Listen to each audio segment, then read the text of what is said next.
911, what's your emergency?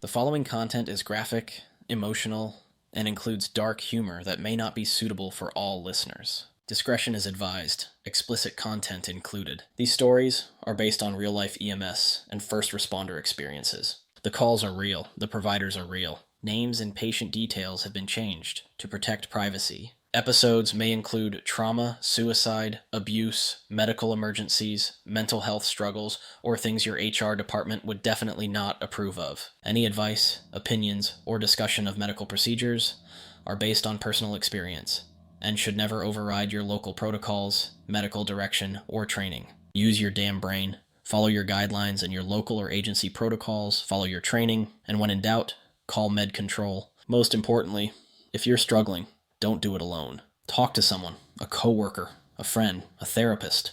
Or hell, reach out to me. I'll answer. Need help right now? Text or call 988 or visit 988lifeline.org. Welcome back to Dispatch Dysfunctional. Today's guest spent over 30 years fighting fires in Western Australia, and when one accident tipped him over the edge, he found himself battling an enemy far more brutal than flames, PTSD. Anthony, I'm going to butcher your name, and I'm sorry, your last name, and I'm sorry if I do, but Anthony Ajduk is a retired firefighter and an author of The Firefighter's Life. His book is raw, graphic, and painfully honest. Because so is the job. He's here to share what decades in the firehouse really do to a person and why laughter sometimes saves more lives than turnout gear. Anthony, welcome to the show. I shared the basics with our listeners, but nobody tells your story like you do. What do you like to add about yourself? And if there's one thing you want people to take away from this episode, what would it be? So thank you, Christopher, for having me this morning. Pleased to be here. I suppose the one thing that I want people to take away from my story is an awareness of post-traumatic stress disorder amongst firefighters, but first responders in general, emergency service workers. That awareness that we suffer, it's actually an injury. It's not a disorder, and it's an injury of the mind, the brain, if you like. And as much as you can't see it, it's just as much an injury as a broken leg. And so I want people to take away that awareness and just realise that firefighters and first responders really go through a fairly hard time with some of the things that we come across and see over the time of our career. Yes, sir. And I'm sure you've seen quite a bit in 31 years. I've pretty much seen it all. I've seen things that most people never ever see, Right. and it can be traumatic. You're seeing people, you're dealing with other people on the worst day of their life, Yes, sir. and eventually it takes a toll on you. I've only been doing it for about a decade, so 10 years roughly. So yeah, I'm right there with you. So Anthony, take us back. What was it about 2012, the 2012 traffic accident that changed everything for you? So we had actually been to it was my last night shift, and we'd been to a fatality in a house fire on our first day shift. And, like most fireys, we say, we've had one for the week, we're not going to get another one. Anyway, we were turned out to a incident involving two cars, and persons trapped. And on arriving at the scene, what we discovered was a guy in a big four-wheel drive. He was drunk, he was drug affected, it was a stolen vehicle, and he'd just gone through a red light and T-boned a taxi that had obviously the driver and a English professor who was coming to Western Australia for a conference, and they'd only just left the airport some 10 minutes earlier, and both of them were killed instantly. And when we arrived on scene, the culprit was lying on the ground screaming that it wasn't him, and didn't we see the driver? and what's going to happen to him? He's got kids. And at that point, my mind just snapped, and I realised that there was something severely wrong with me, and I actually wanted to physically harm this guy. And had it not been for the two police officers standing there, I probably would have done something that would have been totally out of order and totally unprofessional. But fortunately, they were there, and it stopped me from taking that step. But I had to move away from the immediate scene and gather my thoughts and realise that something had really gone wrong within my brain. And I managed to carry out the rest of the incident without any further episodes, but we were on that scene for about 4 hours. The major crash squad, who turn up to all fatalities, have to come and do their work first, and so it was a really long, protracted incident. And by the time we got the deceased out of the car, which technically wasn't a hard job, but the police wanted it done in stages so that they could take their photos and do their research.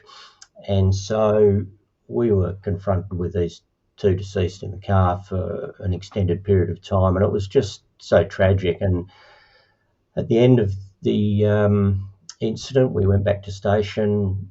A couple of hours later, I knocked off and never went back to work again. I don't blame you on that one. At least you caught it in your own mind before it escalated too quickly as well. That's one of the professional things that I hate to say it in all first responders.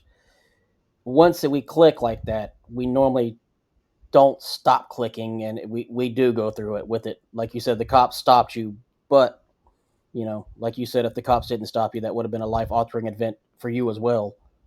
Oh, for sure. And I went home and I sort of thought to myself, well, I've been through this stuff before. This is nothing I haven't seen before, so I'll be right in a couple of days. And my wife knew that there was something wrong with me when I got home, and I said, look, I'll be fine. And it wasn't until the next night that it really kicked in, when we were on our way out to a social function, and driving, I swerved into oncoming traffic because I thought there was a car coming out from a side street, and that just set me off again. And during the function that night, a number of things happened where symptoms really started to come out, and my wife drove home, and I was just a ball of nerves all the way home. And when we got home, she said to me, you're not right, are you? And I said, no, I'm not. And so we started the next day contacting our peer supporters that we have at work. But also on the Monday, I was fortunate to get into my doctor on a cancellation, and then fortunate again that he got me into a clinical psychologist that afternoon on a cancellation. So I got to start my treatment really early, and I think that was what allowed me to get to a point where I could manage this injury probably somewhat better than others. Yes, sir. It's funny, like you said on that for a second. I just want to harp back on that. As you said, get better. We do get better in the end, in my opinion, but we never completely resolve from the PTSD. We'll always have triggers. We'll always have the mental fog that we have from it. We'll always have the mental capacity of what's going on at all times. That's absolutely correct. As I say, I manage it now, but every now and then there's certain triggers that just set off certain symptoms and sometimes just without warning, without triggers. And Right. Strangely enough, my wife's able to pick it up before I do. I'm laughing because my wife's the same way. It's a funny story. I actually called myself. I actually had a stroke about 5 years ago, and I wound up calling the ambulance myself. My wife didn't believe me at first, and ever since then, she's caught onto every little thing that winds up ticking. She'll notice me shutting down. She'll notice me being quiet. She's like, "Hey, what's wrong? Why are you going to depressive mode? Why are you being PTSD mode? Whatever you want to call it." And it's funny, the wives pick up on it faster than we can on our own selves. Certainly, they really do. And I was lucky that my wife had that intuition right from the start, and so she was a part of my recovery. And I think that's really, really important, and something that unfortunately a lot of first responders don't do. Involve their partners, whether that be a wife or a husband. They don't involve their partners, and I think that just prolongs the whole episode. I mean, she just took over right from day one and basically shielded me from a lot of stuff until I was at a place where I could handle it. I didn't have to answer the phone. I didn't have to talk to anyone. She just absolutely took over. So I was really grateful for that support. And yeah, it's really a hard thing for a family to go through, a whole family. Fortunately, my kids were not living at home at the time. They were often married and doing their own thing, but even still, it has an effect on everybody. And I had elderly parents as well. Really, they couldn't understand what was going on. Right. Yeah. And I actually wrote a book recently about that, and it's interesting, as you said, that a lot of first responders don't have the support systems that we need to be first responders. We sometimes think we do, but we wind up burning our own bridges to where we don't speak to the spouse, we don't speak to the kids. We try to separate the family from the job, but in our jobs, we cannot separate it 100%, because if we do, it will cause too much tension in our own brains. It will cause too much stress. And the wives won't know what's going on. The kids won't know what's going on. And if you don't know what's going on with someone, how are you supposed to help them? Exactly. And I used to hear guys at work say, I don't tell the wife anything about what happens at work. I don't tell her what jobs we've been to. And I think that's a fatal flaw, because if you're talking to your partner after your shifts and you're telling her or him, look, this happened, that happened, they can then start to say, well, how did you deal with it? How are you feeling about it? And they will start to pick up that whenever you've been to these types of incidents, hold on a minute, his behaviour has changed. So they can start to pick up this change in your behaviour a lot earlier than what you can. And, she would constantly ask me, like years before this happened, are you okay? You don't seem right today. What's the problem? And I'd say, it's just the job I went to, yesterday or whenever, this morning, last night. But I'll be right in a couple of days. So she could pick that up early because I used to tell her what was going on. And without that, it really does make it hard, because your moods do change, your temper changes, your whole being changes when you've been to these incidents. And it was only in hindsight, after learning why this had happened to me, that I realised that I had actually been suffering for some years, but just didn't pick up on it.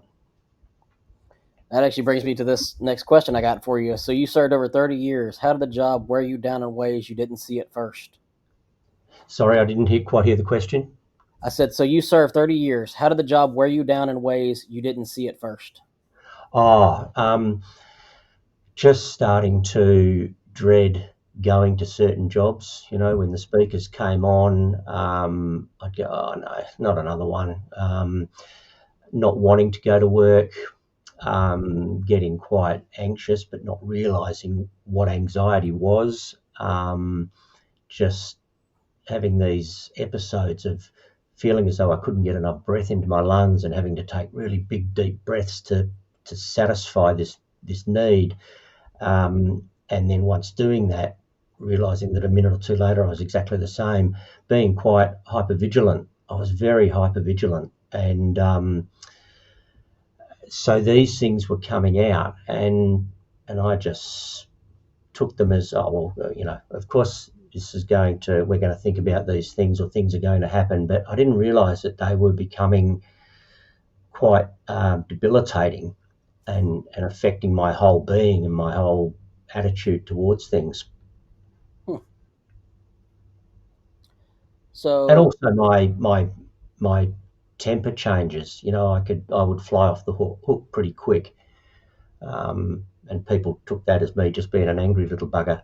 But it was that's more just than part that. of it too. And the sad thing is, I've just now recently started to seek help for myself for that because I'm getting angrier and angrier and just fly out the handle out of nowhere. And as you said, that's just part of the beast that we were never properly trained to deal with. Precisely. I mean, there's it's really hard for any organisation to prepare you for what you're going to go through. I don't know how they could do it. I don't know how you could prepare for those real scenes. Um, it, they try and put in counselling processes, but fireys being fireys, they're not generally not ones to take to that sort of stuff. Right. Having a clinical psychologist stand in front of them and say to them, if you start to feel like this or that, you need to get help. As much as those people know their jobs, fireys are all about credibility. So a firey's first comment is going to be, "Well, you haven't done my job, so how would you know?" That's just the way they are. But in actual fact, had I heeded more of that during my career, maybe things may have been a little bit different. But I think it's just a way of the job. It's just a way of the people who we are in that job that we do, and we are expected to act in a cool and calm manner under all sorts of pressure. And when other people are running away, we're running in. I mean, that's just the nature of the beast. Yes, sir. And on that training side of things, I want what I would want to see, on honesty, out of my opinion, is for them to start training, if at all possible, to train the guys to be able to seek the help, to be able to be willing to accept the help, and get rid of the old mentality of you don't talk about it, you take it, you don't talk about it, you leave it alone, you go about your job, done. That I think in the end, if that would change and we would be able to teach about proper therapy, proper psychiatry, seeing each other as coworkers or teammates, being able to see one another's issues would drastically change all of this, in my opinion. Precisely, it would, and get out of that attitude that was very prevalent some years ago of if you can't handle this, you shouldn't be doing the job, or take some concrete and toughen up, get some wood, build a bridge, get over it. Right. That attitude has got to go, and I must say that the younger generations in our occupation are much better at recognising these things. And I've got to say that after I put my book out and a lot of fireys read it, the response from them was fantastic, in that they said, I thought I was reading about myself. It made me realise that I'm not going through this alone. I'm not the only person that's going through this, that someone else is doing it, and it made them feel so much better. So if you can read about it, and if you can talk about it, then it's going to do you some good. And so the response to the book was fantastic, and it has made more people talk about it. And now when I go to functions where I'm talking to people about it, that's what they want to do. They want to talk about it. They want to tell their story, and that's fantastic. That's a great start. Exactly. That needs to be more prominent. It doesn't need to be in the shadows anymore. It needs to come out. Like you said, I wrote my book, and it was the same way for EMS, and it was funny because I had a few people reach out to me that I respected, and they were my mentors. I actually had an older gentleman that was a partner of mine reach out to me about a week ago, and he told me, "Hey, I listened to your podcast. I read your book." He's like, "If I didn't do that, I wouldn't have went into work today." He's like, "But I don't know how you did it. I don't know why you're doing it the way you're doing it, but it's working. Keep doing it." I was like, "That's all I need to hear. One Yeah, person giving me that. That's all I need." Yeah, and that was exactly how I felt. I had a couple of guys approach me and say that after they'd read my book, they then went off and sought treatment, long overdue treatment for their issues. And so that for me was just, it didn't matter how much work I put into producing that book, just one person telling me that would have made it all worthwhile, all that time and effort and energy. But having multiple people tell me that was just it put me over the moon. It really did. It was so satisfying to realise that other people got something out of that, and it and it helped them, and they were able to go on and seek the treatment that they should have got years ago. Right. I got you.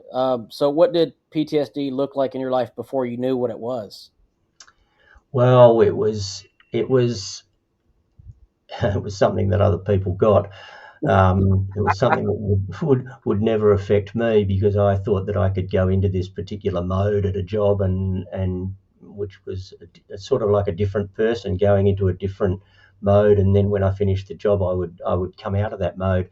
But PTSD for me prior to that, from a personal point of view, how it affected me obviously was that anxiety and that hypervigilance and temper stuff, which I didn't realize was me. But what I saw in other people was their inability to cope, their not wanting to be at work, their attitudes at work, um, and this was a really strange one, that other people that did have it were critical of people that went and sought help. They were the ones that would say, if you can't handle this, you shouldn't be in the job. And as it turns out, it's those people who are putting up the shield in Yep. front of them to make sure that other people can't get in and see that they're suffering. And I think that's what a big part of what it looks like for me is other people trying to protect themselves and not let others know that they are suffering. And that's really sad. It is, and you're 100% right. There is a lot of those guys that do that, and they always exactly as you said it. Well, if you seek help, you're pardon my language. You seek help, you're a pussy. And that mentality is not what needs to be. Like you said, don't make fun of each other for trying to get help. Tear your own walls down. Go get your own help. Then, therefore, you can help someone else later on down the road. Exactly. And the biggest help you do get is from those around you. When people are open to talking about it, it's amazing the stuff that comes out, and Right. and the things that people will say. And we are a band of brothers, and I quite often, not quite often, not so much now that I'm retired, but there's a group of us that off our shift that do get together a few times a year, and it's amazing how that support, as we've all come out of come out of work and into retirement, and a few of them are still working, but you can see that support has just grown over the years as we all realise that you know we're not bulletproof, and Right. we need each other's help, and it's quite satisfying to see everybody being like that all these years on. Gotcha. So, do you remember the first moment you admitted to yourself, "I can't do this anymore"? Yeah, yeah, it was pretty much. I think it was probably before the incident. For probably the last 2 years that I was there, I was sort of struggling. I didn't want to go to work. I was sick of all the training. I didn't want to go to particular jobs. So I think that was because I was suffering. But it was like, I've had enough of this. I just want to retire. I probably would have retired as I went out on a medical retirement about 12 months after the incident. I probably would have retired close to then anyway because I'd got to the age where I I got could. But I suppose the first moment was not long after that incident, and speaking to a psychologist, I thought to myself, I can't go back and do this anymore. And it was one of the good parts was that my clinical psychologist sort of hammered me a little bit on that and said, well, hold on, is this the way you want to go out of the job? And I said, well, no, it's not. I had a preconceived way how I wanted to go out of the job, and this Right. wasn't it. And she said, well, how are you going to deal with that? And I said, well, life doesn't always pan out the way you think it's going to pan out. And I've got nothing to prove. I don't have to go back and prove myself. I've done it over 30 odd years. I've been to every conceivable type of incident you can go to in this job. And so I have nothing to prove. And I said, as much as it's not the way I want to go, that's life. This is just a fork in the road for me, and I take another direction. Yes, sir. And that's what brought you to your book. So you wrote A Firefighter's Life, and you didn't hold back. No, I didn't. Why did you decide to put it all out there? I don't know. I just sort of thought that it was a story that needed to be told because of all this ignorance about it. Not so much ignorance amongst firefighters. For them, it was more about sharing the story and hoping that they would seek some treatment. But I suppose for members of the public, family, and all of those sorts of people who don't come across the things we do, I wanted them to realise that the people that protect them need protecting from this injury, and they need to realise that it is an injury, and the public needs to realise that we're putting our emergency service workers at great risk and not giving them the follow-up and the backup that they need to be able to do a long career and come out of it in one piece. Even my family had no idea what it was. Close friends, after they read the book, said, gee, we didn't realise you did all that stuff in your job, and we didn't realise that's how you got affected. So, that was the impetus for the book, was to make everybody aware of this horrible bloody thing that gets into your brain. It's almost like a cancer that sits there quietly and brews away, and then at some point just comes out and unmercilessly attacks you. So yeah, people needed to be aware of that. Yeah, I like how you call it a cancer. I usually call it a ticking time bomb, and usually it just explodes, but same concept. Yeah, it is. It's evil. It is absolutely evil. It's like this other being in your head that just doesn't care what it does to you, and at times that you don't expect it or you don't want it, it just comes out, and you have absolutely no control on it. I've never felt so vulnerable and not being in control of my own life and my own feelings, because this beast used to just activate itself, and that was it. And it was only after I'd had some time with the clinical psychologist and learnt how to then tame this beast a little bit and get through the symptoms that I started to feel more comfortable about it, and knowing that I could get the upper hand on it. Awesome. In your book, you mixed humor with trauma. Why was humor so important to include? Because humour is part of the emergency services job, and I know that when we would go to incidents and we would come back, it was an informal debrief that we would have around the dinner table, around the kitchen table, and that's when the black humour used to pop out, which most people do not understand unless you're in the job, but also just the day-to-day goings on in a fire station, and no doubt would be in police stations and paramedic depots. I think the practical joking and the humour is our way of dealing with some of this stuff and just taking the pressure down a little bit.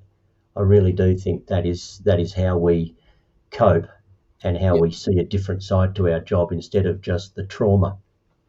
I agree 100%. So how did writing the book become part of your recovery? Well, it became, I had to dig quite deep. And by this stage, I had finished, when I first started the book, I was still actually seeing a psychologist. But not long after I was in a position where I could stop seeing her. I did a couple of years later go back on the odd occasion for little issues, but essentially I haven't seen her for a while now. But writing the book made me really dig deep. I had to really go well within inside of myself to get some of this stuff out. But it was good for me.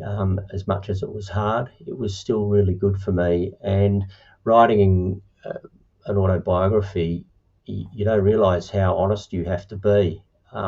It's like looking into a cracked mirror and saying, well, there I am, and all those cracks are the faults in me, and those faults have to come out in this story. And and I think realizing your own faults, your own weaknesses, and your vulnerabilities actually helps you get through those problems and those issues, and in the end makes you a better person, I believe. I agree again, 100%. I love your methodology and your logic on all this. So you said PTSD is like fighting with yourself every day. How do you explain that to someone who hasn't ever lived it? Yeah, it is really, really difficult, and you have to be able to say, explain in a way that it's something that is happening within your body, within your mind, that you cannot control.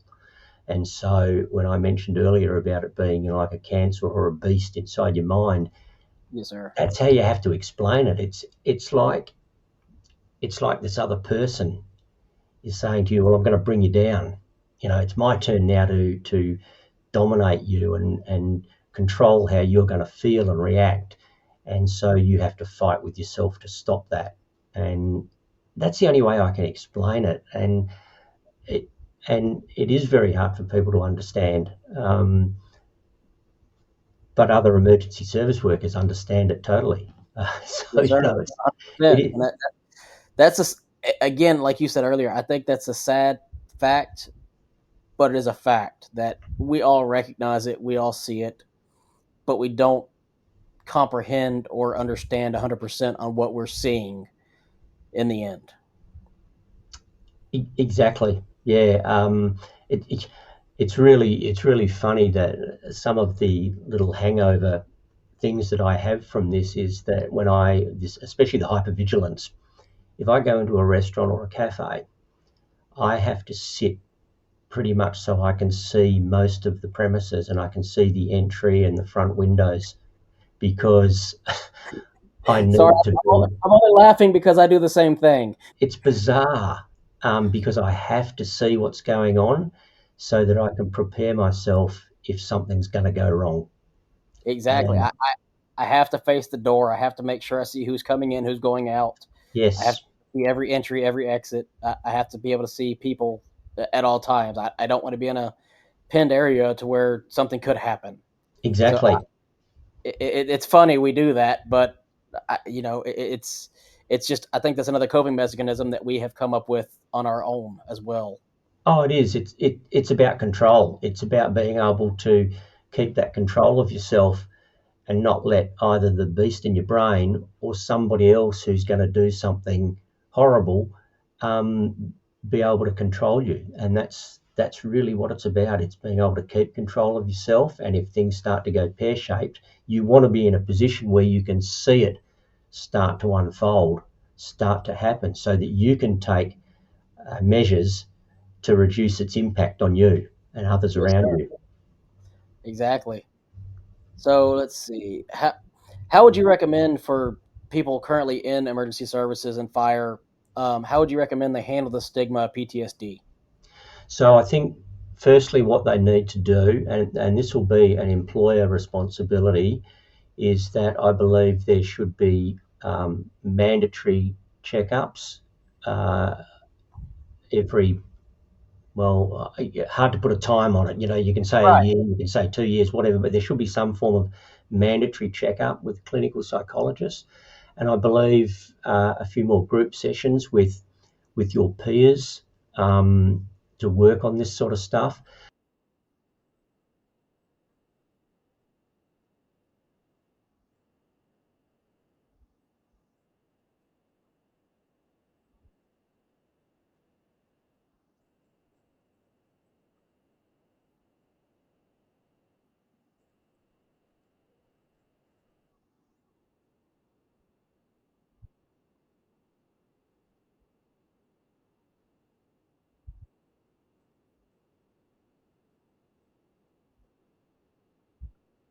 I got.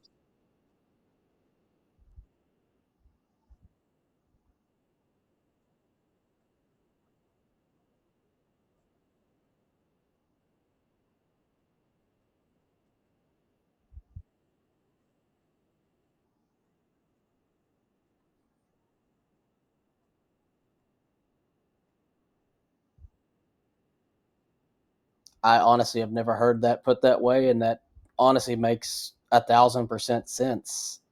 It gives you a mental reset. It gives you a an out if you need it, if you will, in the end as well. It, it's a good exit strategy if all else fails.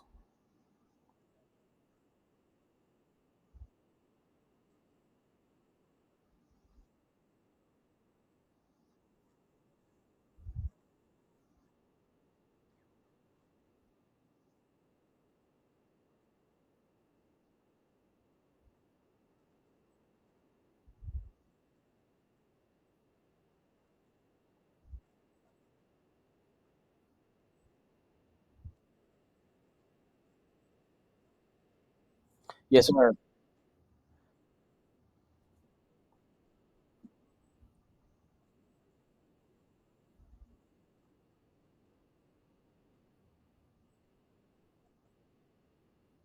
I got you. So, what's one coping tool you wish you'd had earlier in your career?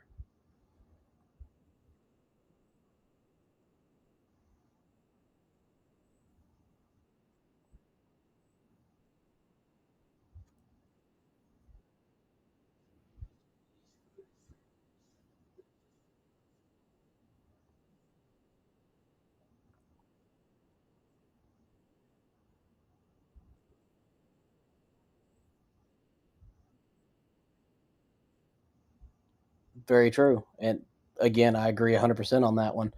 Um, so, this is an interesting question as well. How do you talk to young firefighters about PTSD without scaring them off the job? So, with all your experience and all your knowledge, without scaring them, because I know I've done it before, and I've talked to a few people off the ambulance. So, how do you do it without scaring them off of the job?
Yeah, a lot more research, a lot more education, a lot more clinical and psychological training for practitioners as well.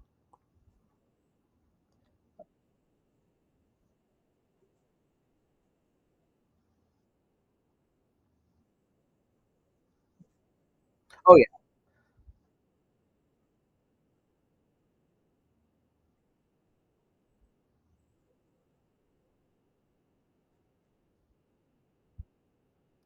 yeah.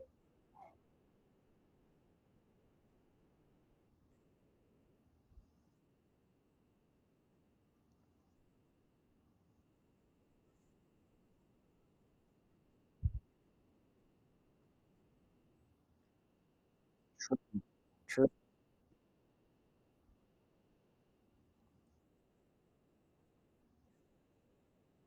Keeps compounding it. Yes, sir. So, for the firefighter who hasn't told anyone about the nightmares, for the medic drinking too much to bury the calls, for the spouse watching someone they love disappear into silence, what do you want them to hear from you right now?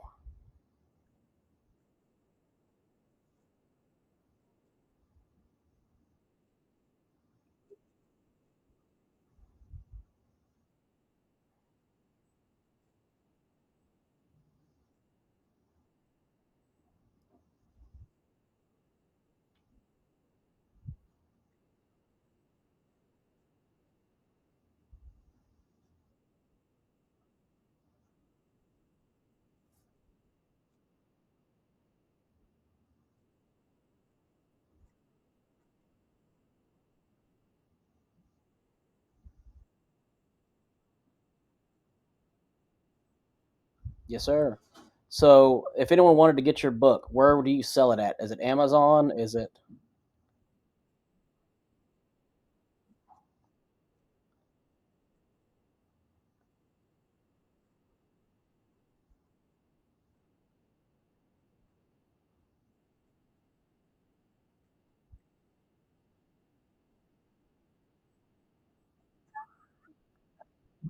right?